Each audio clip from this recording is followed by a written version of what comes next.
বাদলপুর নামে একটি গ্রামে ৪ জনের ছোট্ট একটি পরিবার বসবাস করত। গোপাল ও তার স্ত্রী পিঙ্কি। তাদের ২ ছেলে মেয়ে ছিল, রাহুল ও রিয়া। একদিন রাহুল এবং রিয়া তাদের বাড়ির সামনে মাঠে খেলছিল।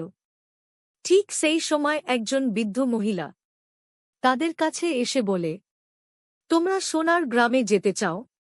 তারা সেই বৃদ্ধ মহিলাকে বলে যে তাদের মা বকবে, তাই তারা যাবে না।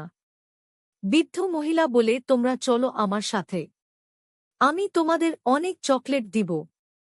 এই কথা শুনে রাহুল বলে, চলো দিদি, কিছুক্ষণের এতো ব্যাপার, মাকে বলবো না, যাব আর চলে আসব। রিয়া বলে, না বাবা, আমি যাব না। এ কথা বলে রিয়া বাড়ি চলে যায়। কিন্তু রাহুল ছোট ছিল, সে বুঝতে পারেনি। তারপর রাহুল সেই বৃদ্ধ মহিলার সঙ্গে চলে যায়। সন্ধে হয়ে যায়, তবুও রাহুল বাড়ি ফিরে না। রাহুলের মা পিঙ্কি দেবী তখন তার মেয়েকে জিজ্ঞাসা করে, ভাই কোথায়? তোর সাথে গিয়েছিল না?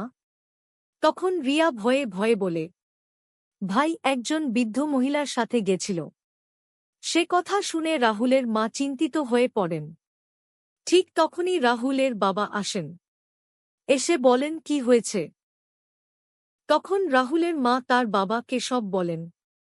সে কথা শুনে রাহুলের বাবা মাথায় হাত দিয়ে বসে পড়েন। তখন রাহুলের মা রিয়াকে জিজ্ঞাসা করল যে বৃদ্ধ মহিলা কি বলে ভাইকে নিয়ে গেছে। তখন রিয়া বলল, আমরা খেলছিলাম, তখন একটা ঠাকুমা এসে আমাদের তার সাথে যেতে বলছিল। আমি বলেছিলাম যাব না। তখন ঠাকুমাটা আমাদের চকলেট দিতে চাইল, আমি নেইনি। ভাইকে বারণ করলাম, নিস না। আমার কথা ভাই শুনল না, নিয়ে নিল আর ঠাকুমাটার সাথে চলে গেল। সে কথা শুনে তার বাবা মায়ের মাথায় যেন আকাশ ভেঙে পড়ল। তারপর রাহুলের বাবার মাথায় একটা বুদ্ধি এলো। পাশের পাড়ায় এক ঋষি থাকতেন। সঙ্গে সঙ্গে রাহুলের বাবা তার কাছে চলে যায়। ঋষি তপস্যা করছিলেন। তখন রাহুল এর বাবা ঋষিকে গিয়ে সব কথা বলেন। তখন ঋষি চোখ খুলে বলেন, তোর ছেলেকে একজন পেত্নী ধরে নিয়ে গেছে। এ কথা শুনে গোপালের চোখ মাথায় উঠে গেল। তখন গোপাল বলেন, বাবা, আমার ছেলেকে বাঁচান। তখন ঋষি বললেন, চিন্তা করিস না, তোর ছেলে কালকে সকালে ঠিক তোর বাড়ি চলে আসবে, তুই বাড়ি যা। গোপাল চিন্তিত মন নিয়ে বাড়ি ফিরে গেল। গোপাল বাড়ি ফিরতেই তার স্ত্রী তাকে জিজ্ঞাসা করল, কি গো, আমাদের ছেলে কোথায়? গোপাল গভীর গলায় বলল, আমাদের ছেলেকে এক পেত্নী ধরে নিয়ে গেছে। এ কথা শুনে রাহুলের মা কান্না করতে লাগল। কিচ্ছুক্ষণ পরে বলল, তুমি যে ঋষিমুনির কাছে গিয়েছিলে সে কি বলল? গোপাল তখন বলল, ঋষিমুনি বললেন কালকে সকালে আমাদের ছেলে বাড়ি চলে আসবে বলে তারা ঘুমাতে চলে গেল। সারা রাত তারা ঘুমোয়নি।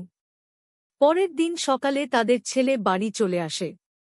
তার মা তাকে গিয়ে বলেন, কোথায় নিয়ে গেছিল তোকে সেই বৃদ্ধ মহিলাটা? রাহুল বলল, সেটা তো আমি জানি না, আমি ঘুমিয়ে গেছিলাম। তারপর আমি ঘুম থেকে উঠে দেখি আমি একটা দাদুর বাড়িতে ঘুমিয়ে আছি। তখন আমি ঘুম থেকে উঠে বাড়ি চলে এলাম। রাহুলের বাবা সে কথা শুনে বুঝতে পারে সে কোনো সাধারণ ঋষি ছিল না। তখন গোপাল সঙ্গে সঙ্গে সাধুকে প্রণাম জানানোর জন্য বেরিয়ে পড়ে।